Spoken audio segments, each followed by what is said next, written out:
Well, hello, my friends, and welcome back to another episode of the Homebrew Happy Hour. This is the show where we supply the answers to your homebrewing questions and discuss all things related to craft beer. And if you, my friends, have a question you'd like us to discuss on a future episode, you could go to Homebrew Happy Hour, click on that Submit a Question link at the top of the page. You could email Joshua at Homebrew Happy Hour because it goes to the same gosh darn place. Or, even better, call it in to 325-305-6107. Leave a message after the beep. Y'all know I love hearing your voice. I'm told most of y'all don't like hearing your voice. Too bad. Just do it. It validates my existence and this podcast is being real to my wife. Adam, let me introduce you first before I tell you about how this is all about validating things to my wife. I am so excited for this week's guest because we did, for the month of June, a clone batch of their flagship beer. Joining me today is Adam Hall, the guy who helped steer the ship for one of the most respected regional craft breweries in the country. He is the brand manager for Kansas City's iconic Boulevard Brewing Company, the masterminds behind legendary beers like Taint 7 and, of course, Unfiltered Wheat. Adam, thank you so much, my friend, for coming on the show. I'm super happy to be here. And man, I love that Unfiltered Wheat is getting some love beyond the bounds of Kansas City because I know when I watched you guys brew it the other day, you were talking about how it was kind of challenging to get. And I wish that more people could get that beer. So I'm really excited to talk about it. It is. And it's cool. So our club, the Patreon that supports us, and shout out at patreon.com/homebrew happy hour. I do shameless plugs every now and then, Adam. Sorry.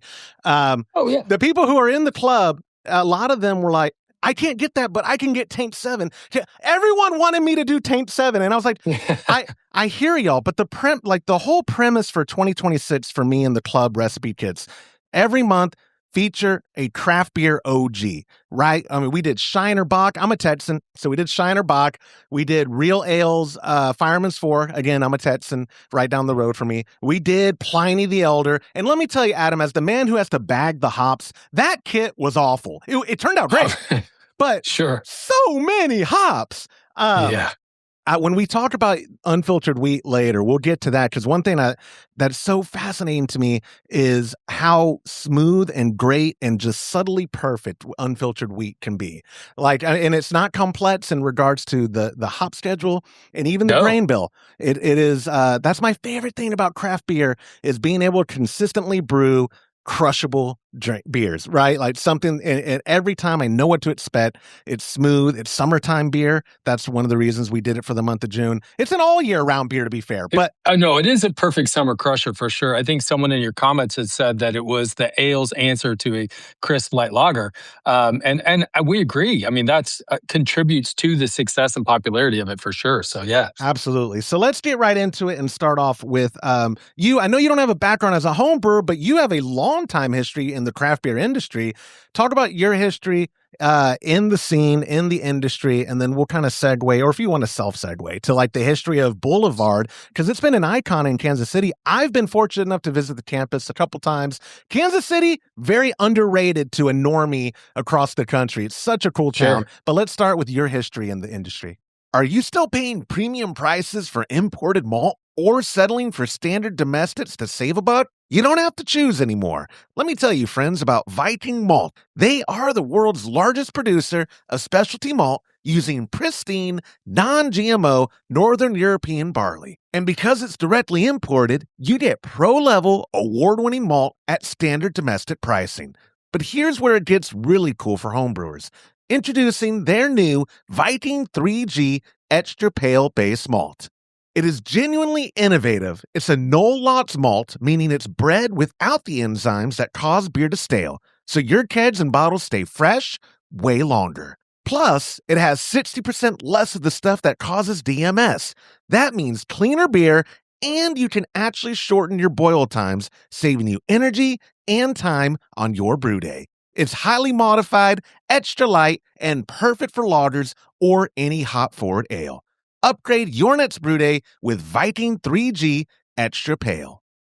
Yeah, so I've been a long time beer fan. I came from like the retail side, like craft beer bars and retailers, and we just had a real fascination with beer in general, and wanted to learn more about it. But also, moved to Kansas City like 25 years ago, and just fell in love with the city and the community and the culture.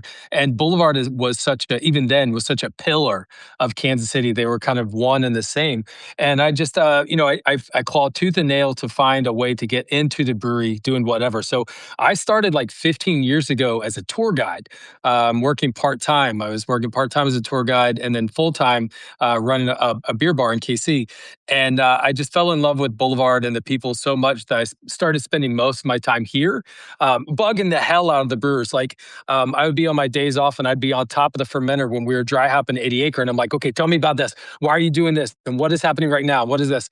So eventually they brought me in full time. And I worked full time here at the brewery for a while. And then I was blessed with a gift of gab. And so they kicked me out of the brewery and onto the street. So I worked on the sales side for 5 or 6 years, selling primarily to the on premise here in Kansas City. And then I just missed the brewing community. So I came back to the brewery and I've been on our marketing team since 2020. So I get to work really closely with, with our brewing team and our sales team because they don't speak the same languages. So I get to be that third leg of the stool to kind of help communicate. Like our sales team is great because they're like, they'll say like, we need a s'mores beer that has this, whatever. And the brewer's like, okay, pump the brakes. While that might be delicious, the process is challenging. The cost to make is too high. But then on the flip side, the brewers, they're like, hey, we have this triple IPA that's got, thousands of kilograms of this one hop variety, and the cost to make is too high. And the sales team is like, we would love that beer, but there'd be no market for it. So helping to find the middle ground, whether innovation has been great, working really closely with our innovation brewer, kind of looking at new releases and new barrel aged beers for next year. Barrel age. It's hard for me to talk about Boulevard barrel age without talking about the history. So Boulevard was founded in 1989. Our founder, John McDonald, he was born and raised in Kansas. He went to KU in the late 70s, graduated with a fine arts degree, moved to Kansas City to be a carpenter. But around that time, he went to Europe. And this is a very similar story that a lot of like our, compatriots, a lot of our, the Odells and the Sierra Nevadas and the New Belgiums of the world. But John went to Europe and discovered a brewing culture that was thousands of years old, and then came back to the United States with a real appreciation of German style brewing and Belgian style brewing and English style brewing. And none of that beer was available in the early 80s. So he became a home brewer. Like he, took it upon himself. He's like, if I can't buy these beers, I'm going to see if I can make them. So he had a modest homebrew setup in his cabinet studio. And he got really into the passion of, he wanted to take some of these European styles and kind of Americanize them using, American ingredients, whether it was, wheat from Missouri, North American malt or malt from like Minnesota, hops, specifically from either the Pacific Northwest or somewhere as close as he could get them.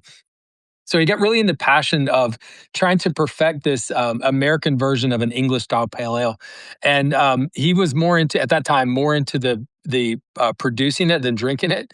And his wife was like, "You got to get rid of all this beer. We have furniture made of beer bottles. The garage is full. We can't fit any more beer."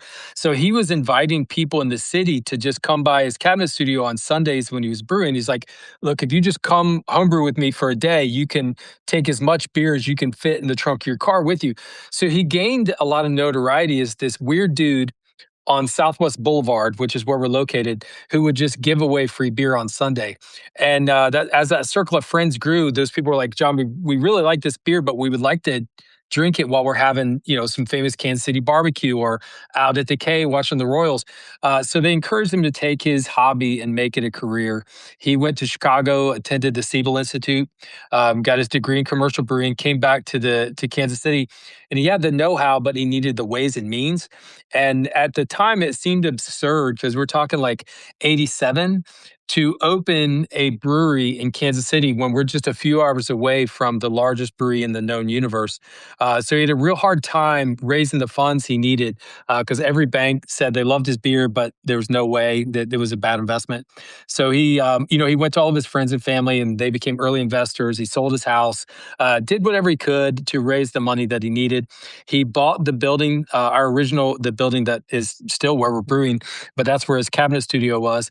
He bought that building, had good bones. It was an old like shipping and receiving warehouse for the railroad. So it had a good foundation, sturdy, lumber. And it was the perfect place to actually have a factory, right? To hold all those tanks. But then when he had the building, he needed a brew house. And there's no brewing manufacturing for the scale that he needed in the 80s. So he went back to Germany, and it was really cool. So while he was in Germany, he was, just kind of hunting around, but he found this like a German brewing magazine, like a trade magazine. And he didn't speak any German. I think he was just looking at the pictures, right? But in the back of the magazine were the classifieds.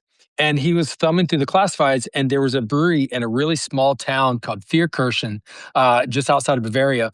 And this was a brewery that had just gone out of business, and they were fire sailing all their equipment. So he hopped in the car, went up there, looked at it, fell in love immediately with this vintage 35 barrel Bavarian like stack system. It was a decoction mash brew house. Fell in love with it just his first glance. It was the brewing industry of acute meat, right? And so he purchased that, shipped it over, put it together with his brother, who was a plumber, repurposed some old dairy tanks for his fermenters, and then bought a vintage, like from the 60s, Hoff Stevens keg racking system. It was manually filling kegs, one keg at a time. But that was what he needed to start a brewery. In November 17th of 1989, he sold his first keg of pale ale. He put the keg in the back of his truck and drove it a half a mile down the road from the brewery to this Mexican restaurant called Ponak's.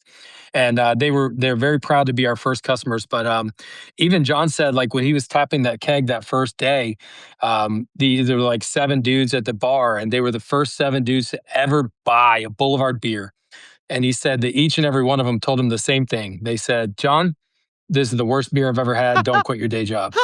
But I was at a beer dinner one time with John. He was telling that story, and he was like, the good news is those guys are probably dead now, because 37 years ago. Yeah. But, but John wasn't brewing beer for those guys. He was brewing beers for folks like us, people who were looking for beer that had depth and complexity and variety and flavor and really, handcrafted. And as it turns out, so was Kansas City. He had a pretty modest business plan, but he was like, if I can do like 8,000 barrels a year within the first 10 years of being open, we can get out of the red and into the black. But they passed that in year 3. And Kansas City was really quick to embrace like the first local brewery that we've had in a very long time. The name grew, the quality of beer kind of stood for itself. And then we just, grew beyond the bounds of Kansas City. And now I think we distribute our beer to 48 different states, and we do send some beer overseas. It's not a lot, but it's really cool to think that there's an appetite for Boulevard beyond, the Kansas City and the Midwest. Yeah, and man, that's an incredible story, and he has a good sense of humor, because that would have been my perspective too. Like, yeah, totally. In hindsight, talking about it, be like, the good news is though they were wrong and they're dead. And they're probably dead now. Yep. But I did. Yeah, he's a funny dude. We did a tour, but so I didn't do a tour. Like when we went, we were guests of Fox Equipment. Shout out to them. They're right down the street. Yeah. And Rob, shout out Rob. You're the man. He was like, hey, we did business with them. And they bought a lot of faucets from the company I worked for.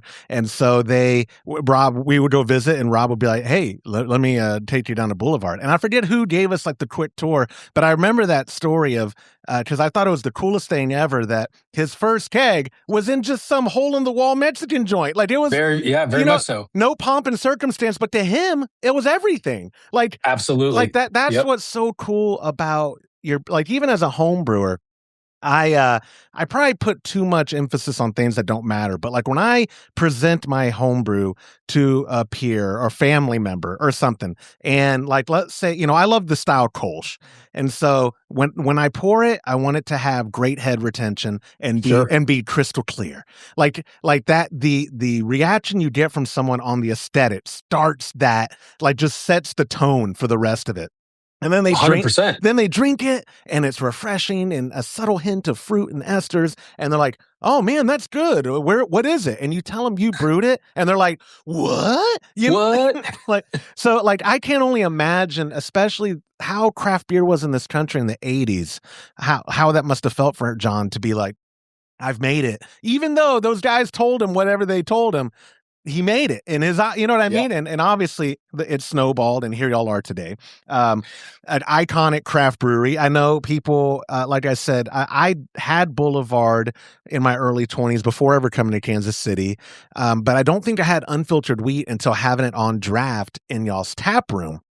Uh, in your opinion, as a brand manager, especially, do you have like, I know on paper the consumption should be similar, or the experience. If I go buy a bottle 6 pack of unfiltered wheat or cans or go to the bar, like the end result, you know, the quality is going to be the same. Do you have a preferred method of like, if it's up to you, every time I'm going to have Boulevard, I want it draft, or do you not even notice a difference at this point? No, dude. In fact, that's for like a brewery of our size, it's consistency across packaging is something that we take so serious. So we have a micro lab. We have like microbiologists on staff. We have food grade scientists on staff. We've got Michelle who has her PhD in microbiology. She manages all of our cultures, right? But attached to that lab is our quality assurance or QA lab, and that's where we do our sensory. And so before we send any, like, if we're talking about wheat, before we send wheat beer out the door, let's say we've brewed a batch of wheat and it's been packaged, it's been put in cans, it's been put in bottles, and we rack some in kegs. We have to go and we go into this little room, and there's like these little voting booths, and you can't see the person next to you, and you can't see anything in front of you. But there's a little door, and you knock on the door, and then someone in the lab will open the door up and slide you 5 cups of unfiltered wheat.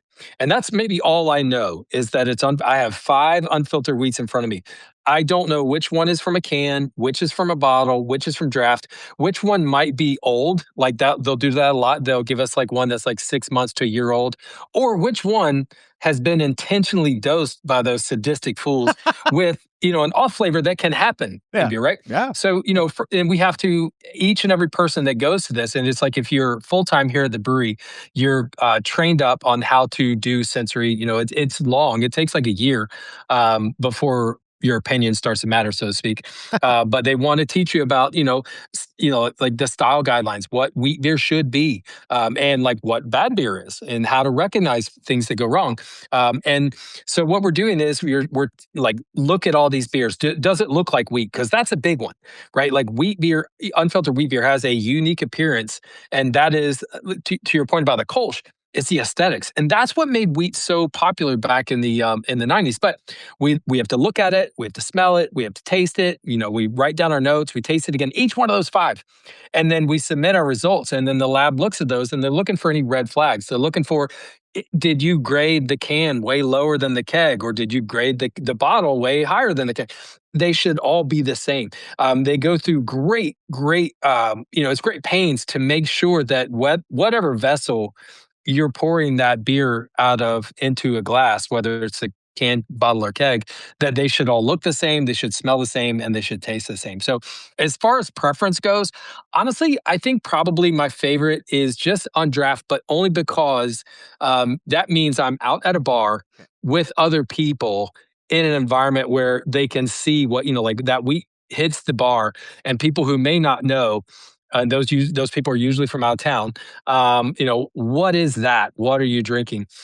One thing that occurred with wheat beer. Let's talk about we made pale ale back in '89. It was November of '89, and John, we didn't really have the ability to go ham with a bunch of different varieties. So he kind of like slowly released, like brewed, had experimented building recipes. Our second beer was actually a seasonal that we still make today every year, is Irish Ale, and that's John's. He was taking like a recipe from a classic Irish red ale, and let's make it American. So we released that in January of every year. But his third beer was a wheat beer, and it was the original wheat beer was pretty simple. He was like, okay, I love the Hefeweizens, but he wasn't overly fond of how estery and phenolic a Hefeweizen was. He's like, I want to temper it down for American palates, make it drinkable, but not a lot of banana, clove, all that stuff, and then filtered. So it was filtered. It was just a filtered wheat beer. And at the time it was pale malt, it was malted wheat and unmalted wheat, a little bit of unmalted wheat. Um, and it didn't do well. It didn't do well at all. In fact, it was, it just kind of like died at the bars. And John was like, I'm really excited about like this. Like, I like this wheat beer. Before we depart from it, before we stop making it, why don't we just save some money and stop running it through the DTE? Let's just stop filtering it. Let's like make it look like a traditional Hefeweizen. And when he did that, that was one of those, because you have to imagine the late 80s, early 90s, a lot of beer that was on a bar top looked the same, Right. because you had this all American adjunct light lager, right? So he has this, people order now an unfiltered wheat, and it would almost glow on that bar because it had that great golden haze, right? And it was like the fajita effect. Somebody at the other end of the bar was like, "What is that?" Yeah. And they're like, "Well, I want to try that." And as like we've talked about earlier, the wheat beer is so snappy and so refreshing and so, the haze, initially you think, oh, this is going to be a heavy beer, but it's not at all, right? It's really light, really zippy, really refreshing. And so the fajita effect happened where multiple people at the bar were ordering this beer because of how it looked. And then they tasted it and they're like, okay, now I'm going to order it because of how it tastes. And that alone, just stopping the filtering of it, is what made it explode in Kansas City. And it became, I think it was about, at its peak, it was like 85% of our total volume was unfiltered wheat. That's how big it Whoa. was. And this would have been like in the early 2000s, we were doing over 100,000 barrels of beer annually. And I would say like something like 70 to 80,000 barrels of that was unfiltered wheat. That's It nuts. precipitated us having to build a new brew house. We moved out of that 35 barrel brew house into a 150 barrel brew house in order to keep up demand specifically for unfiltered wheat. And that time, do you know? I mean, you don't have to have exact percentages, but in this time, was bottles, I guess, at that time, the number one way people were getting it, or was it draft? Was it kegs that you All were selling? draft. All All draft. draft. Woo. Yeah, we didn't bottle unfiltered wheat at all until 2000. So it was like 11 years after we opened is when we started, or 10 years since the first release of wheat beer did we start packaging it, because there was such a demand for it. We wanted people to be able to go and buy it at retailers. In fact, up until about 2020, I think half of our volume was draft beer still, and the other half was bottles and cans. I think right now it's about a third split between draft, bottles, and cans for our production. So, I mean, our brewery was built in the on-premise. It was built in bars and restaurants. It was built for draft. This episode is brought to you by Cellar Science. For years, homebrewers have been told they have to choose. Do you want the quality of liquid yeast or the convenience of dry? Well, Cellar Science flipped the script. They're proving that dry yeast isn't just a backup plan anymore, it's the upgrade. Cellar Science offers premium dry yeast that delivers higher cell counts than typical liquid pitches, meaning you get a stronger, healthier fermentation without the hassle. And the best part? You can direct pitch right into your wort, no starters, no waiting, just brewing. Whether you need their new West Coast strain for a classic American IPA or jungle for a massive fruity estery flavor, they've got your next batch covered. It's quality yeast that doesn't break the bank. Save time, save money, and brew better beer with Cellar Science. Which, that to me is cool, because like you said, to go back just a little bit, one thing that you said that I always harp on, and not to be Joshua the Evangelist today, but it's like beer brings people together, and that's the best part about craft beer.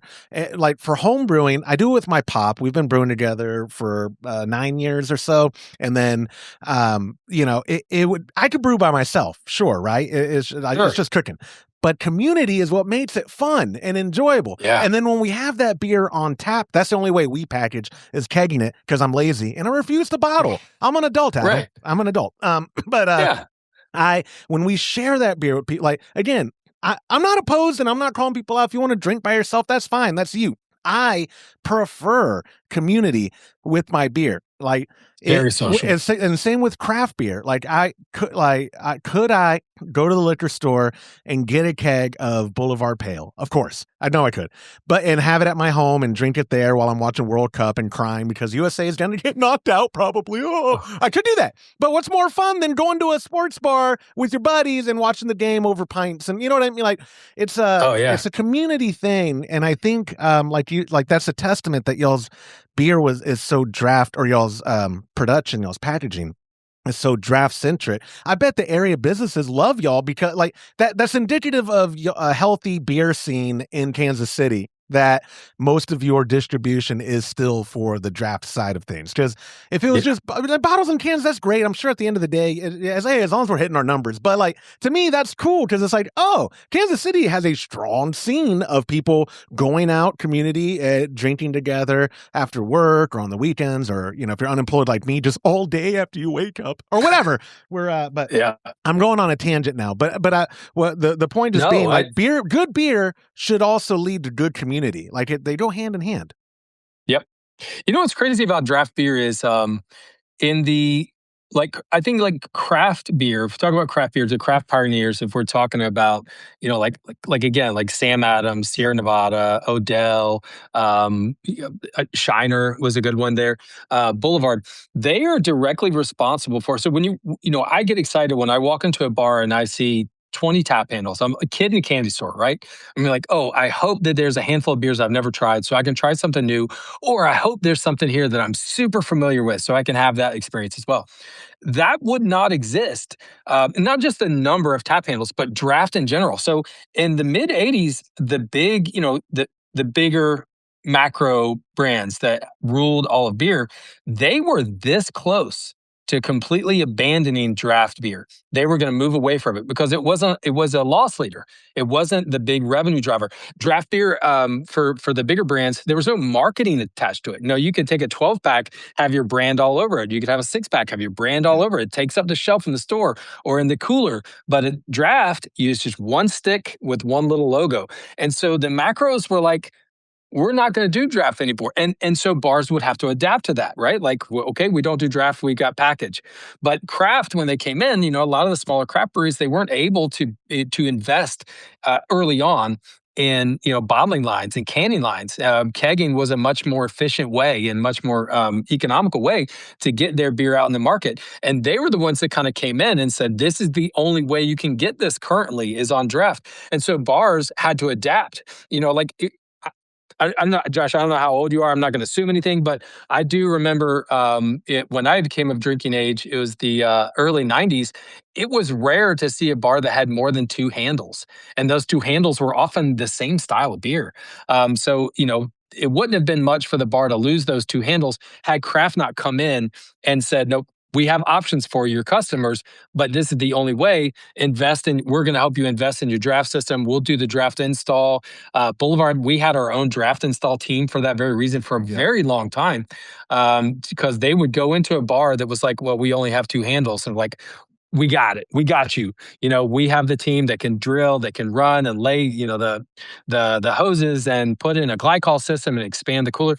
So, I mean, like, the beer scene as it exists today, when we walk out to any your favorite sports bar, whether it's a craft beer bar or whether it's just a run-of-the-mill 50 TVs, every World Cup game is on right now, has a dozen or more draft options for you. The freshest way that you can get beer or keep beer is available. So I'm always inspired by that, that craft innovation, how, keeping that kind of like social lubricant alive, that you have those discussions at the bar about what beer do you like? What beer do you like? And now we have options to have a fresh, draft beer. So 2 things. One, I appreciate you being kind, because when I tell people I just turned 40, they're like, brother, you've looked like you're 40 for the last 15 years. But also, it's brilliant. I know a lot of, I've been in the draft side for home brewers and commercial to some extent, like installations of bars and stuff, but for almost 18 years. And it's a lot of craft breweries and microbreweries do have their own draft quality team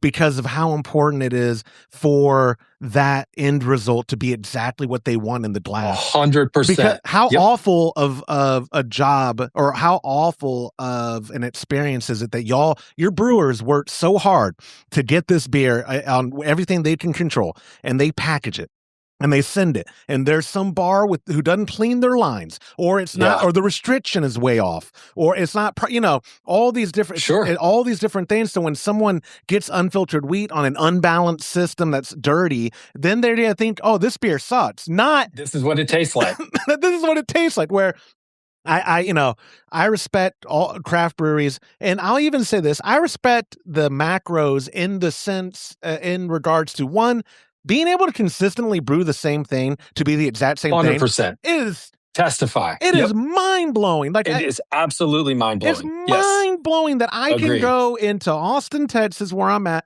or I can go to Portland, Oregon, or Portland, Maine, and I can get Or Dublin, or Ireland, and you're going to Dublin, get this. and it's Yeah. going to be the exact same thing.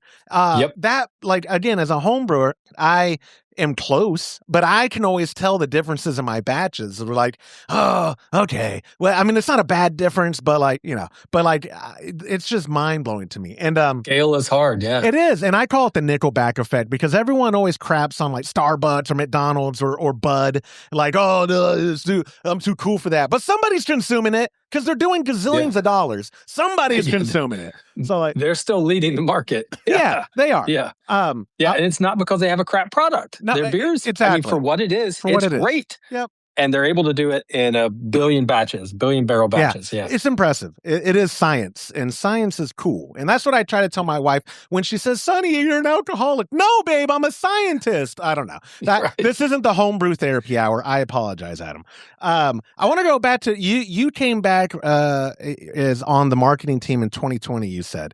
That was such a weird time for this industry, and I'm not quite sure. We don't have to go too deep, but like I'm not quite confident we've recovered on the homebrewing side, especially. Sure. But what is craft beer to you looking like since COVID to present day? Is it a weird thing for all? Like I've been asking that question to a lot of craft brewmasters, and they talk about the struggles and the triumphs and the perseverance, and it all seems very reliant on their hyper local community and the support of that community. So how's Boulevard kind of weathered that storm of weirdness since 2020? Yeah. Well, fortunately, we had in 2020 was when we and it was already it was kind of planned, is when we made our own hard seltzer brand just for the local market, just to kind of offset because we were kind of getting our lunch eaten by the other seltzer brands that had come to market and had kind of dominated. So we took our time going into it, and so we launched Quirk hard seltzer in 2020, like maybe 2 months after the shutdown. And that's what was already planned. We're like, well, we're going to send this out to the market with no one to sample it, no on premise, no bar opportunities for sampling, nothing like that. We're just going to have to put it on the shelves and hope that the 15 minutes that you're allotted to have in the grocery store, people are going to pull this off the shelf. And it was, Quirk, I think, is like the quality speaks for itself. I can brag on it because I work here, but it is, it's the number one hard seltzer in Kansas City. It's a top 3 in Missouri, and we're in the top 10 nationwide. But it was just because of the quality we put in it, real ingredients. So Quirk came along at a time that helped offset all of the on-premise loss that we had a little bit. The other thing to offset our on-premise losses or bar losses was our barrel aged beer. So we had a pretty robust barrel aging program. We have like currently right now, we've got a barrel library of about 7,000 either, like whiskey barrels, wine barrels that are full of beer that are resting in a climate control warehouse. And we have a dedicated team of shepherding those barrels through the process.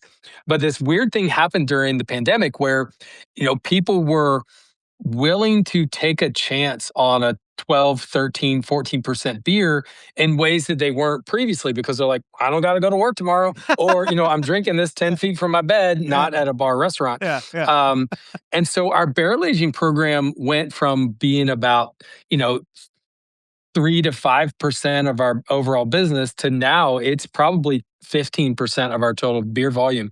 It grew. So between the combination of having, like a non-beer product available for people who were looking for non-beer in Quirk, and then the barrel age component really saw a real uptick during 2020.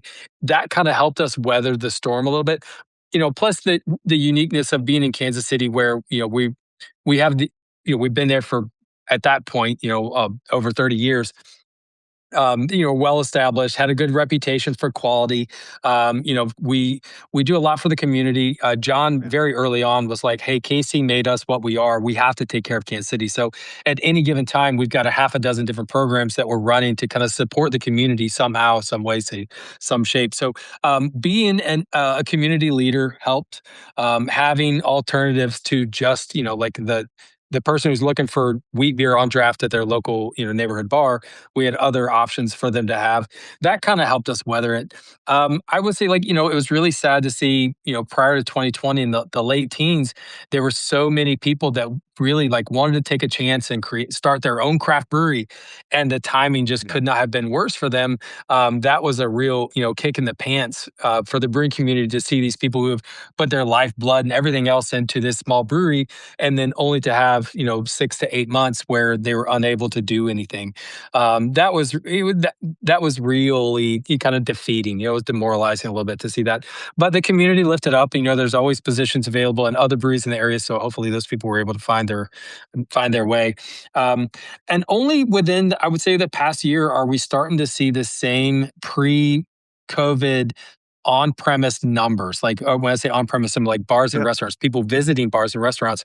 I saw a report earlier this year that said last year the number of people that were going out to eat, drink, whatever in the on-premise was the same as it was in 2019. So we're 5 years behind, right? That number should have grown, but this is the first time since 2020 where we've seen those kind of numbers. So that's promising that people are starting to get out more. I guess there were also last year there was 5 to 10% more liquor license issued in 2025 than there were in 2019. So that's also promising that people are like, okay, now I can think about reinvesting in an opportunity for people to come enjoy their lives here on, at my location. So seeing those licenses get issued, seeing the places opening up, there's fewer places closing and more places opening. That's promising for the future of craft beer, I think. It's encouraging, and I'll say this too from the homebrewers' perspective. Kansas City, I already said it's an underrated city overall. Best World War I museum in the world, by the way. It is amazing. Yeah, more people need to go. That's the whole reason to vacation there. If you like museums, it's incredible. You could spend a week in there for sure. You could spend a week there. But so I just got back from NHC or from HomebrewCon, which had the National Homebrewers Competition award ceremony. Kansas City clubs, I guess there's two real big ones, at least that came to the conference. They cleaned up. Beermeisters? Yeah, dude. Yeah. Beermeisters was one. I couldn't tell you the name of the other one. I was drinking. But they're nice people. They cleaned up, dude. Kansas City, wow. The home brewing scene. And I don't know how connected you are being on the commercial side. Because one of my favorite things to do, let me digress a little. When I go on tours, I've been around long enough. I know what bothers pro brewers, to troll them. As a home brewer, I know what. Sure. So it's so actually, what I suspect, I don't. So I don't know if y'all get that a lot on the tours. I don't know. But, absolutely, 100% all the time. Yeah. Stump the chump is what we call it. Yeah. Stump the chump. Yeah. Well, yeah. Because we're all aspiring pro brewers in the home. Actually, I'm not. I'm smart enough to know I'm not going to open up a brewery, Adam. I'm going to open up a newspaper next week. I don't want to. I'm going to make a smarter financial choice in this area. No, but kidding aside, I think the home brewing scene and the craft beer scene are kind of hand in hand because a lot of home brewers get bit by the bug because of their initial interest in craft beer, and then they're like, hey, I could maybe brew something like this. And all that to say, Kansas City seems to have a very strong scene. I don't want, obviously we could toot your own horn and you're biased, but I feel like we are so closely connected to the homebrewing scene. In fact, last year we hosted the American Homebrewers Championship, that's right. At our warehouse. Yep. We gave over our space. We're like, yeah, we have the space to hold everybody. They did all the judging there. We loved having it. Some of my closest personal friends are the beermeisters, and it's always a joy and a treat to chat with them and hang out with them and check out their setup and drink anything that they're going to make because I have such an appreciation for someone who is not getting paid to spend their weekends and times and investment and money to create a product, that I have readily available here. I mean, that's why I don't homebrew. Yeah. I tried it one time. I was like, I'm going to make an IPA. It turned into a shitty brown ale. And I was like, you know what? I'm going to leave it to the professionals. I'm going to, I wanted to try my hand on it, but I'll just hang out on the equipment with these guys who know what they're doing. Dude, you're preaching to the choir. Yeah. only in that I love home brewing, but like it's because it's a community thing for me. I do it with my pop, the people who are part of our club. We call it the Trub Club because I don't pronounce words right. It could be the Trub Club, whatever. But either way works. Yeah, we're American. We say things however we want. I don't care. Right. Yeah. But like, yeah, the brewing and the scene, if you value your time at all, it is not a money saving endeavor whatsoever. Like home brewing is not. And there have been many a times where I'm like, we brew every year a clone batch of Founder's Breakfast Stout. My pop and I do. It goes over well. It's a wonderful stout, seasonal. We don't always do high ABV beer, and high ABV, I think it's like 9%. It's not that high, but for us, yeah, not that high. Again, though, I like crushables, dude. I like predictable. Like I can have a few and still safely get around town or whatever. But anyways, we brew that, and at the end of the day, I'm proud of our batches, and they're never the same because again, consistency is hard. But like, if I sat down, if I was more pragmatic, I go, Pop, let's just go buy a 5-gallon, let's go buy a 6 keg of Founder's Breakfast Stout. Those guys know what they're doing, like they do. Like this episode is brought to you by brewersfriend.com. Brewing beer at home isn't just about ingredients, it is about precision. And that's where brewersfriend.com comes in. Whether you're dialing in your first recipe or perfecting your 100th, Brewer's Friend gives you the tools to brew with confidence. Their recipe builder, mash calculators, and water profile database helps take the guesswork out of the process so you can focus on what matters, making great beer. Brewer's Friend isn't just software, it's a community of passionate homebrewers sharing recipes, tips, and feedback. It's like having a homebrew club right in your pocket. Head over to brewersfriend.com today and take your homebrewing to the next level. Use promo code HAPPYHOUR and get 25% off your premium membership. That's brewersfriend.com because brewing better starts with better tools. I understand. Like people who homebrew really, I think who homebrew for the long haul, it's because of the passion. It's not really, it's not like, sure. I'm saving money, honey. No, you're not. We're not saving money. Right. It's a passion. But yeah, no, but like I said, not to keep harping on Kansas City. I don't want to Austin your Kansas City because God forbid everyone moves there then. But it's such an underrated town. Like I said, the 2 times I've been, had the time of my life. We stayed. There's some downtown Hilton that's a Curios property, like a boutique thing. We stayed there both times. The free tram, or I don't know what you call it. The streetcar? The streetcar. Yeah. Taking that everywhere. It's great. And like I said, going to Boulevard, going to the museum. Fantastic barbecue. And I'm going to get comments from fellow Texans who will be like, how dare you? It's different. It's different. Yeah. It's fantastic. It is so good. And I can't help but, talk up Kansas City. I did hear a rumor. You can blink twice. I don't even know if you would know, but y'all have been a hub or a host for regional judging for the NHC and like you said last year, the awards ceremony and everything was done there.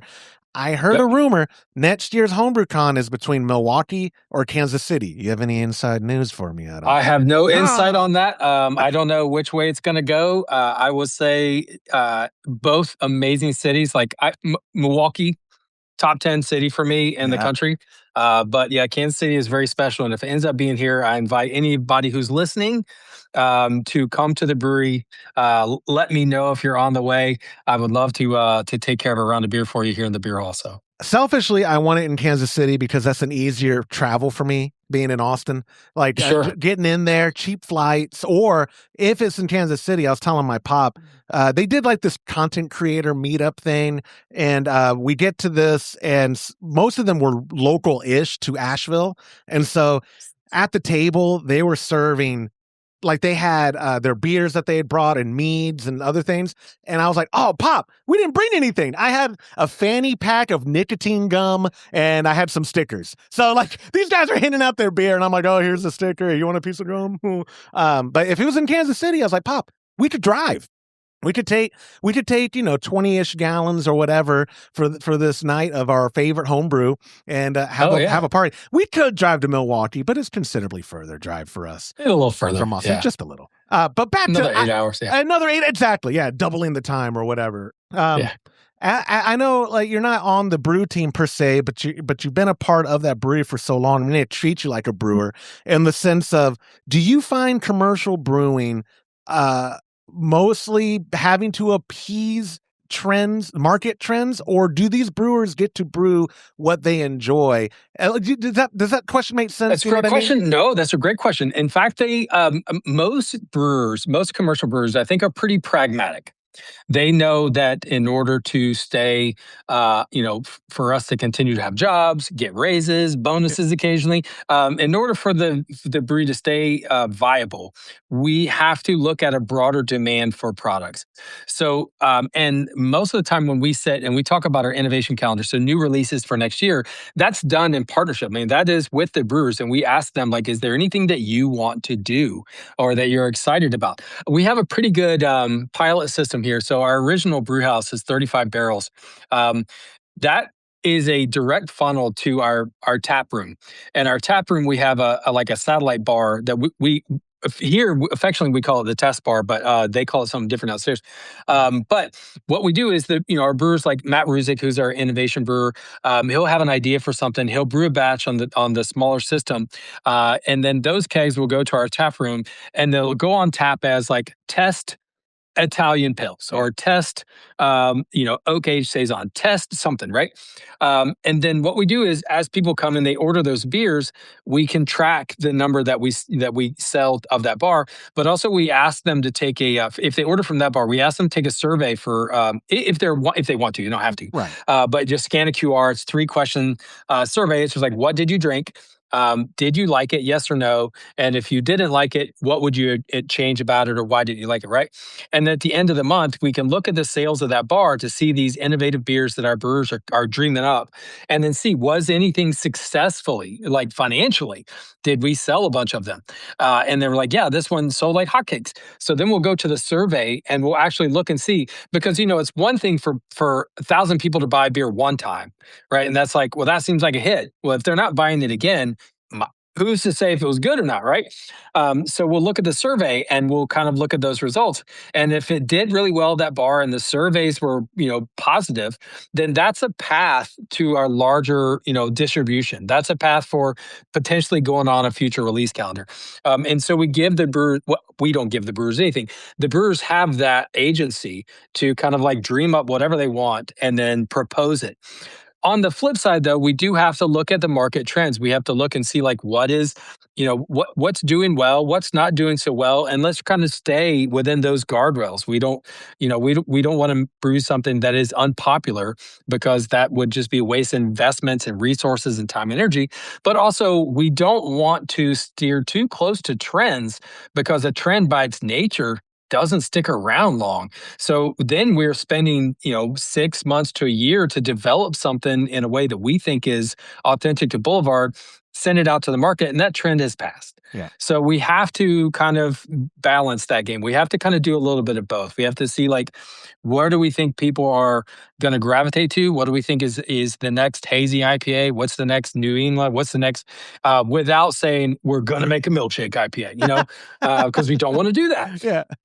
So, but our brewers are really good about that. They're, again, I think when you're a commercial brewer, you have to kind of like walk through the brewery with a level of pragmatism, right? You have to know, like, what we're making is for a broad audience beyond my own personal taste, but we do give them the flexibility and the agency to kind of flex their own creative taste and personal taste and see how it does. And then beautiful things stem from that. I mean, like, we would not have Tank 7 had it not been for, a brewer to say, like, what the hell will happen if we dry hop the saison, Dude, perfect segue. Like, we're on the same wavelength, because you watched some of the Brew Day Live, and whenever I announced we were doing Boulevard, Unfiltered Wheat, the club officially, like, on the Patreon, it's 240-ish or whatever members of actual, like, paying members and friends of the show. But, like, our audience, it's a little bit more than that, a dozen more. I always say thousands watch, but dozens are entertained at them. And Sure. Yep. but a lot of messages, believe it or not, a lot, not just in that comment section, not just on our Instagram. A lot of people were like the Taint 7, which to me, I don't. Saison is not like well, pardon me. In Austin, farmhouse sales and saisons are popular, but I've always thought that was like a keep Austin weird kind of thing. Like Jester King is doing its thing. You know what I mean? Like Sure. I don't necessarily get that vibe. I'm not in tune with the commercial industry that much, but I think I have basic observational capabilities. So I'm like Taint. What do you think it is about Taint 7 that like has a craft beer nuts like crazy for it, and y'all distribute it in places you don't distribute some other beer? Like it obviously does well in some markets. What do you think that is? Is it I just don't know. What do you think it is? So, if Unfiltered Wheat is the beer that made the brewery in our region, Tank 7 is the beer that made Boulevard most like nationally known. And I think it was just a confluence of events. It was just the right time, the right moment for a beer that is it's super approachable, right? Tank 7 is it's drinkable, but there's enough to fuss over it. It's a beer that works at like fine dining, white tablecloth. It pairs with just anything you can think of to pair with it. But then it's also in its drinkability and 8.5%. I mean, we see like it's equally distributed in dive bars as it is in fine dining. There's just there's a group of people that are like, I drink 2 beers, man. I drink Coors Light and Tank 7. And then you have the person who's like, I'm going to fuss over this beer and like, I really kind of tear it apart. And like, I get the grapefruit and the banana and the bubble gum and that peppery finish. You can really fuss over it. But I think it's just accessible. I think it's just, and that's why I think of Saisons, right? Saison there's an element of elegance to, even to the word Saison. It just sounds, it sounds, without being patronizing, but it is. It's like a Saison is like special, right? It's like an elevated beer.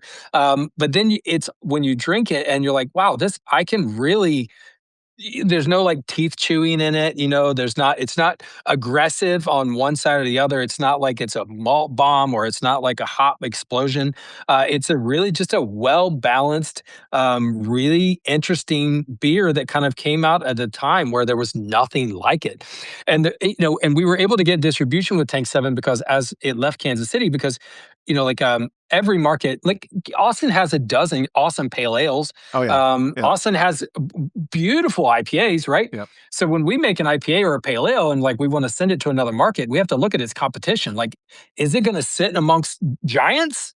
In a way that like Tank 7 back in 2010, 2011, there weren't a lot of Saisons on the shelf. And so it was really easy to get it into a bar, get it into a retailer, get it into a grocery store or liquor store outside of Kansas City because there weren't a lot of Saisons or farmhouse ales on the shelf. And so we got that placement. And then we had a really great sales team who worked really hard to like, be at the bar and restaurant when it's on tap to, I'll buy the first 10, for the first 10 customers to get it on the lips, get the beer on the lips of people. And then when people tried it, they're like, wow, there's really something special about this beer. And we're like, yeah, it's 8.5% alcohol. This is, you proceed with caution. It doesn't drink like it. So I think there was just a lot of magic around that beer, just of, kind of like how it was created and why it was created. And then just right time, right place, right style when there wasn't a sea of Saisons. It wasn't getting lost. And there's just some mystique around the name that I think that people really like, the romance behind it. So it is just a terrific beer. I made some promises to people. So again, I told you this year, the premise is like flagship beers that made craft breweries what they are. And I will fight anyone in my comment section. I'm talking to y'all, that y'all's Unfiltered Wheat is the flagship for that made to me in my eyes that made Boulevard like 100%. Thank you. Yeah, okay, I just needed that on recording. That's all I needed. Yeah. But I did make promises that next year I'd throw in Tank 7 in one of the 12 months. So, I'll have to hit you up again next year when we're doing. Please Tank reach out if you need you need a recipe you want to clone. We can help you out. Even better. Ideally, I don't have no pool anywhere. I have 3 kids and a wife, and I don't have pool in my own house. But if I could pull some strings at the AHA, because best case for me, NHC, or pardon me, HomebrewCon, HBC, and NHC would be in Kansas City next year. And then I come and film there with you in person. And we Perfect. Beautiful. That would be amazing. So I'm putting it out there, AHA. Julia, I don't know what her title is now as an independent president. Let's just call her director of operations. I don't know what she is. Julia, you're watching. Make it in Kansas City. Do it. For me, for this podcast, everything's about me. No, but speaking of going back to Unfiltered Wheat, and I respect your time, but if you don't mind, if you have any opinions, I'd love for them for what I came up with for the 5-gallon recipe kit that I'm going to ship out. If you don't have any opinions, that's fine. I'll just tell you what it is, and then we'll move on. But no, I'm curious. So you chose to use Cascade hops, and I was just curious and we love Cascades here. Well, so tell me what you substitute. Well, I think CTZ is usually what we use. I mean, that's pretty much what it in place of Cascade. So I just thought it was interesting and awesome, and I want to drink it. But I thought you hit the money on the malt bill looked exactly this. I mean, ratio wise, it's bang on. Yeah, thank you. To ours. I mean, exactly bang on. I consulted. I was like, who do you know at Boulevard that you get the recipe from? No. So I got most of it. There was a recipe in the company I worked for used to be in the home brewing business in regards to like a supply shop. It was called homebrewsupply.com. Now the guys at More Beer own it. Love More Beer. Their warehouse is not that far from you guys. Yeah. We know. We love More Beer. Every time I talk about more, like I guess it'd be the equivalent of us talking about Sam Adams, or no, guys, there's still craft beer. And actually, Sam Adams big timed me. They wouldn't come on the show, so they are dead to me. But normally, no, it's fine. Adam, I'm used to it. Trust me. Whenever I said, "Do you know who I am?" They're like, "We really don't." And I was like, "Yeah, that tracks." But I get it. But no, the More Beer guys are great, and the reason I came up with the Cascade was through consultation with from an old recipe I found when we used to run homebrewsupply.com, and it used Cascade, and I believe the reason was just for some subtle top, like the aroma, because it's added with 5 minutes stuff, and it is such a half ounce.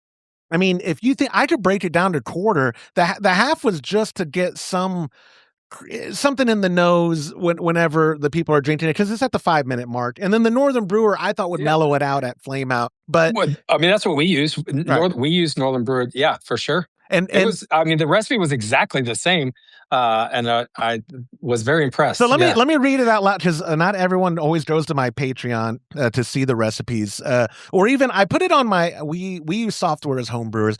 I put it on our Brewers Friend. I brew on an electric all grain called the Grainfather, and it's on there as well. So there's a lot of places people can get it. But still, Adam, there will be people listening like, you got to say it out loud. What's the recipe? I could lead the horse to the water, but I can't make them drink. Yeah. So 6 pounds of pale ale malt.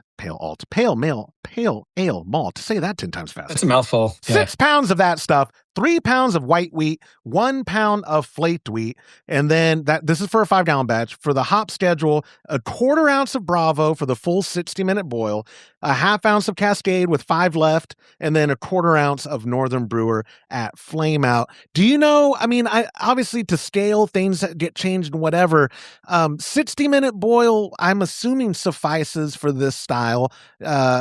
Would you have gone longer? That was one thing I did question myself when writing. Today's show is brought to you by Hopsdirect.com. Grown in the esteemed Yakima Valley on the Pewterball family farm, Hopsdirect.com offers the widest variety of hops available online at incredibly competitive pricing. It's simple. They grow hops, they sell hops, and they ship hops straight from their family-owned farm to your doorstep. Producing the highest quality hops is Hopsdirect.com's passion, and they're proud to be an independent grower in the craft beer industry. Go to Hopsdirect.com right now and get what you need to make your brew day better. That's Hopsdirect.com.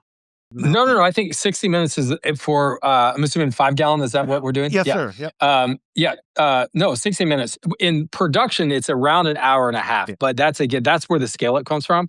The percentages that we use for our malts and hops are strikingly close. I mean, a lot of times when you scale up from 5 and then to our pilot system's 35, there's some math involved where we've got to adjust. It's not a direct scale up.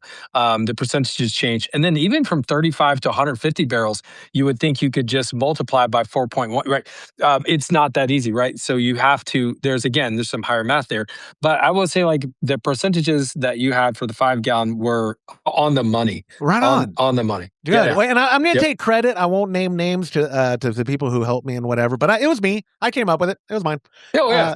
Well done. I'm sort of, a savant when it comes to... No, I have access to the internet, and I have friends who brew. One of my co-hosts, Lorena Evans, hint, guys, if y'all are listening, that's who came up with this. Lorena is my absolute favorite home brewer of all time. She's been brewing for 40 plus years, technical writer and editor for the BA. She knows her stuff, and when I have questions, the poor lady gets more text messages from me than probably from her husband, because I'll be like, Lorena, save me, my brooding. I've surrounded myself the last 18 years, Adam, with people who know how to brew, and I have benefited from that because now my pop and I make reasonably good beer. So it's all this, just like you, how you're saying you got yourself into Boulevard, you made it happen for yourself. That's what I do with beer, craft beer, or home brewing. It's like, I'm going to pester people until they help me out or we become friends. Like, there's two options. Right. but yeah, I'm glad that the percentages were good. We are using an English strain. Our sponsors are Cellar Science. The More Beer guys, no secret to most people who are in this industry, they run Cellar Science, but they had recommended their marketing guy using the English in the 80s when he was coming up with this recipe, or I guess it was 80s, right? It was the same yeast strain. So yeah, I mean, the NCYC is what we use as an English strain that he got, a Scottish strain actually, but it was an English strain that he got. That's what he used for pale Irish wheat nutcracker.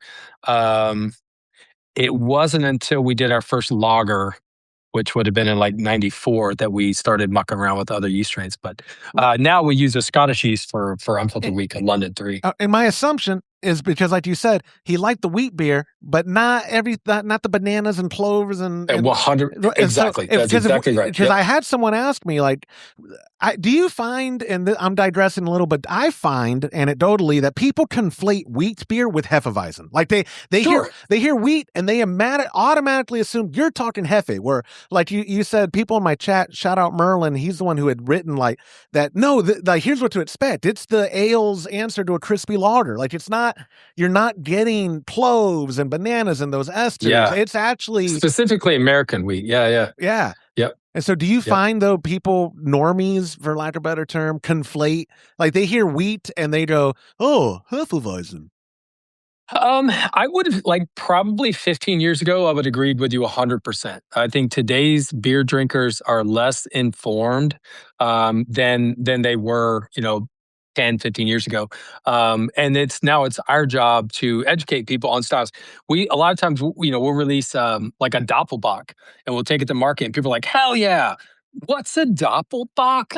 And then like, I don't think I know what that is. Or what's a barley wine? And so, we've trailed away from these classic craft or classic beer styles, not classic craft styles, but these classic beer styles that they are due for another round, because I think people will get invested in them and like want to know more about their country of origin and how it differs from here. I would say with wheat beer today, though, what I am met with the most is it heavy? I think there's this assumption that it's going to be thick and gritty and heavy and full-bodied, and I don't know if that's just the association with like the wheat grain, wheat bread. Like it's the difference between like white bread and like a 5-grain bread. It's like, is it hearty like the bread? I would say, like, when I first moved to Kansas City, I think my first time I had a wheat beer, I saw it across the bar and I assumed it was more Hefe, and was shocked when there was no like bubble gum, when there wasn't all of those great, esters from the yeast strain, that it was more clean and crisp and more lemony than bubble gummy. Yeah, dude, I'm so pumped. Ours is in the fermenter. That strain we used got to work quick. So if I can, we're recording this on a Tuesday. I'm gonna keg it this Friday. Any recommendations on cold conditioning or anything that you any opinions you have on that? I was gonna, because I'm not. It's not gonna clarify. This isn't a style that we're trying to make it crystal clear. Sure. So normally when I cold condition, it depends on the style, but like a lot of the times. I have the patience because I want that aesthetic at the end. If I need it to be crystal clear, I've never used finings like gelatin or whatever. I've just let time do its thing. Sure. But this is a style where I was telling my pop, dude, if I keg it like Friday, my family goes over to my immediate family goes over to my parents' house every Sunday. We do lunch together. Kids get to hang out with their grandparents. I'll have a beer with my pop, smoke cigars. It's a thing. I was like, if I keg it like Thursday night or Friday, put it on gas, I could bring it over. We could be enjoying this thing on Sunday, dude. We could be, but so no recommendation like cold conditioning, just whenever it's it's ready, it's ready. Yep. The only thing I would recommend, and this is a very Kansas City way to drink unfiltered wheat, is to hit HEB and grab a handful of lemons to slice up to go with it. Dude. That was something that the Kansas City community came up with. That was not ever anything that was advertised by Boulevard, by our breweries, by our company. It was something that local bartenders here in KC started just serving wheat with a lemon, and it stuck. And now it's weird when you get a wheat beer out in the market and it doesn't have a lemon on it. And I know there's a lot of people that are like, I don't like fruit in my beer, but that is the Kansas City way to serve it. Whether you put the lemon in your beer or not, that is the way it comes across the bar. I like it. I also like the hyper local reference to HEB. My man, thank you. Yeah. They're not outside of Texas, right? Or am I crazy? No. Okay. I don't think so. I don't think so either. I wish they were. HEB's the best, dude. HEB's the best. It really is. Yeah, they should pay me to say that. I'm going to stop giving free shout out. No, I'll give a shout out to HEB anytime. HEB's the best. Right. Dude, I'm so pumped for your opinion on, like I said, I'm happy because I had, today's the last day of June and the club members are used to waiting for me to the last day to send it out. Just the way Patreon works. They understand. I don't actually I get paid in the rear from Patreon. So like covering shipping costs, which is the bulk of my overhead. That's a whole different episode rant to go on. Shipping is ridiculous in this country, but I digress. I'm glad to have the affirmation of your opinion because now I'm going to go out my garage here. I'm going to go pick up the grain from a temperature controlled storage unit. I have it and to ship out these kits in confidence. I was so great. I wasn't awesome. like worried. I was just like, I like having that validation from the people who know. So that way the people in the club who brew it know they can confidently replicate as close as possible. Obviously, sure. The yeast is not the same. We get that. All homebrewers know that. All homebrewers know a lot of the secret sauce is in the yeast, right? And the yeast. Yeah, of course. And so, but we're going to get close. And the people who were begging me for Taint 7 because they can't even get unfiltered wheat, they're going to have it at home now. They're going to have, and then next year, they'll be in the club and I'll do Taint 7 and it'll be this whole thing. And HomebrewCon will be in Kansas City. I'm telling y'all now. Yes, fingers crossed. Fingers crossed. And we'll do another episode there from the brewery and drinking Taint 7 and talking about it. But that's next year's Joshua's problem. Today, something to look forward to. Something to look forward to. My friend, I sincerely appreciate your time doing this episode. It was a pleasure meeting you, and I hope we can do more content in the future, especially if HomebrewCon is in your city. I would love it. Anytime. Thank you, my man. We'll talk to you soon. Have a great week.